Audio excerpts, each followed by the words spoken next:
Hello, everyone. This is Brad Harris with Full Spectrum Survival, hoping that you all are staying safe and keeping watch. Today, I have the pleasure of interviewing Ryan from thelastamericanvagabond.com. Thelastamericanvagabond.com is a one-stop site for alternative news events, independent research, and a fresh flow of information that does not align with the mainstream narrative, and often the corrupt narrative that you and I see around the world.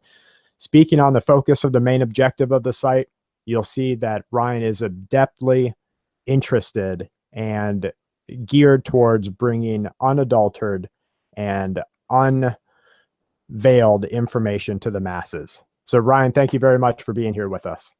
Yeah, great to have me on. Thanks. Appreciate it. Okay, one of the first things I want to talk to you about is your site. Can you kind of tell me, for anyone that hasn't gone there before, what your outreach is and kind of where you collect your information and what your own push is for people to listen and for people to read? Well, I think it really began with the kind of James Corbett concept of open source investigation, and he's always been kind of an influence of mine.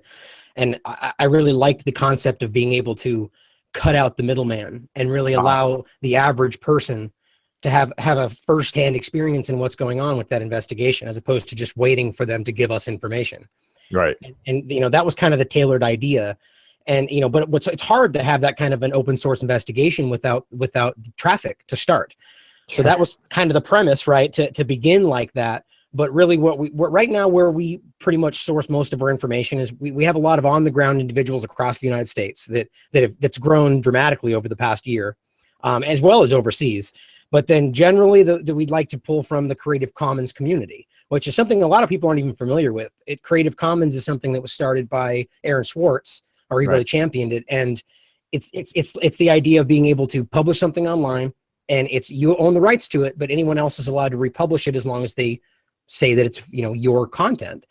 And so really, I think it was a shortcut to being basically, I consider everyone in that Creative Commons community like one giant news organization. And we'd like to continue, they'll share articles, we'll show theirs, and we base it off their information. And I feel like that's where really where that started, and it's really blossomed from there into just this nationwide group of, and I feel like that's probably with any alternative community, is that they kind of grow into this, staunch group of people that really believe that they can trust our source material. And that's where it's grown from. And not just trust your source material, but also see things for what they are in a fashion that isn't pulled behind the veil of the mainstream narrative. Would you agree? Absolutely. I would say even more so that it's about trusting that the people giving that material, whether, really trusting that they trust their source material, as well as trusting that their intent is good. I always talk about the intent behind something, because vaccines is a great example. Is that, I believe that vaccines can be used for good, but the intent behind them today, or the intent behind the organizations running that, is bad, is wrong. They have their mind is in the wrong place. So it's the same concept for us, right? The intent is good. I was speaking, the people are right.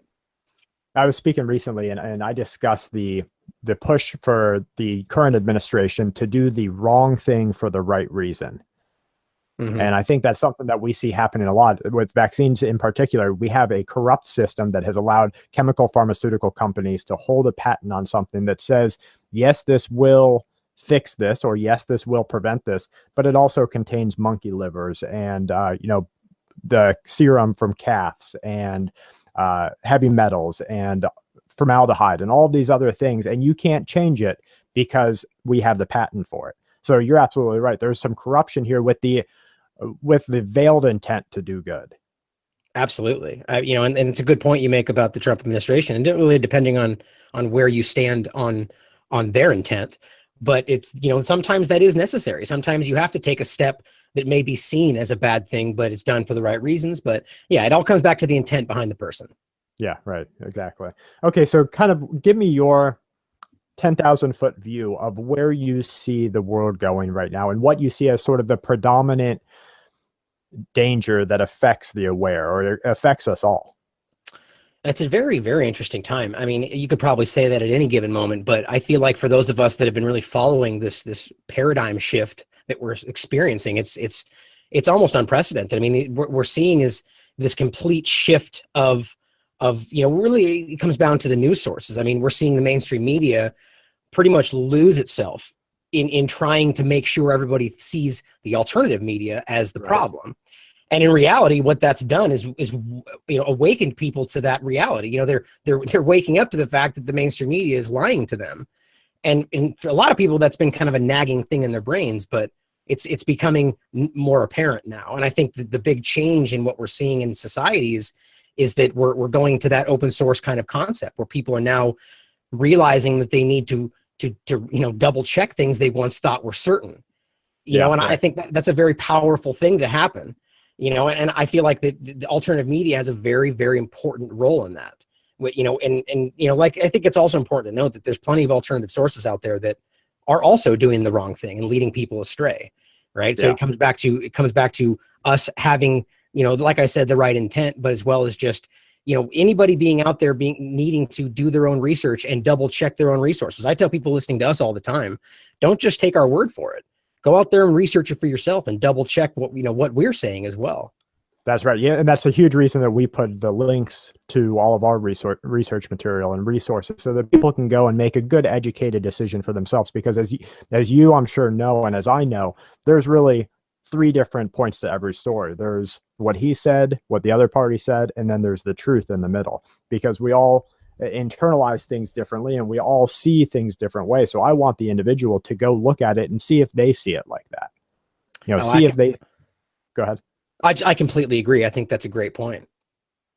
And speaking of one of those things, we have heard the war drums being beaten for the last decade, really, the last 2 decades. And there's this overwhelming drive to go to war within the Western government. What do you think the chances are that we will see a rise in power between China and Russia versus the waning of dominance of the USD and the American military? And how do you think the sort of global geopolitical turmoil will stretch us as a society there? Well, again, this falls in the territory of just predictions, basically trying to figure out where things are going to go from here. And I think that it's pretty clear that the United States as a nation is on the decline. At one point that was a very, almost un-American thing to say out loud, but I think that's becoming very apparent that, due to the actions and the fraudulent choices of those that were leading us, we're definitely in decline. Right. And I think that we're seeing that, Russia, China, these type of, budding superpowers in the world are going to take notice of something like that. And that's why I think we're seeing this massive propaganda battle that's happening, because behind the scenes, these are the people that are going to be vying for power, and they're trying to take that control. I mean, we just saw that Russia surpassed China as far as nuclear power and in general. Like, I think that right now those are clearly the 3 largest superpowers in the world, and that we've also seen the dynamic between Donald Trump in China and Donald Trump in Russia, or rather just the now administration in the White House. Right. But, I think what we're going to continue to see is that the United States is going to continue to lash out, trying to do anything it can to stay relevant, in foreign policy as well as domestic policy. And right. What we're going to see in the flip side is those, groups like Russia are going to try to demonstrate how they're being fraudulent. And I think that's what we're seeing within our own media, is that they're constantly trying to show that they are, Crimea is a fantastic example. We're seeing right now where the Trump administration is now asking them to, basically, promise to revert back to the status quo before Crimea voted to join Russia. Right. And what's interesting is that they're trying to make it seem as if that is some kind of a humanitarian crisis, but Crimea voted 95% to join Russia. And so it's the idea is that they're selling that to the people of this country, that's evil Russia trying to dominate a country, when in reality it's not even close to what's going on. And I think that's the role that they're starting to play. Not to paint Russia and China as some kind of humanitarian groups either. I mean, they're just as guilty, trust me. But it seems like that's the dynamic happening. They're trying to play that role of the positive role model, trying to show us what the good things can be like, even if that's not really who they are. Yeah, and it fits within their agenda right now to take advantage of, like you said, the waning relevance of the United States. And I think relevance is a great way to put it, because, and aptly named, I'll make the parallel to America Online. America Online, AOL, was the prim de la prim. It was the greatest service, really the only service you could go to at the, the awakening of the internet here in the United States. And it's kind of that same way. The American government, the Western military, was really the only one you could go to. And just like AOL, there's a waning of relevancy, and where the world is changing around it. But everything that America does is to hold on to that relevancy while still trying to hold on to the power that it once had. And I think Crimea, I think Syria are great examples of that, where you look at Syria, where you have these two superpowers, you have Russia and the United States, very openly. Everyone can look here and say this is a proxy war. And it's being done at the pain and the suffering of the Syrian people, where you had this thriving metropolis only years ago, and a Western-backed leader who has now been thrown under the bus, and all of the people of Syria have been, kind of pushed to suffer for control and for dominance within the region. So I think that that's a great example of kind of where the government of the world stand, and how they'll use, no matter who stands in front of them, to kind of stay in power and to retain that power. Most definitely. And I think it's definitely militarily, that's what the United States recognizes as their go-to option. And I think that's why we're seeing such a kickoff over the last so many years, kind of coinciding with that lack of relevance. We're seeing this kickoff of military action across the world. I mean, obviously we've been doing that for a long time, but it's really beginning to be, it's right in everyone's face today. And I was just reading something about the Congo, for instance, how now there was a video that got released about this, really graphic, Congolese military shooting at civilians.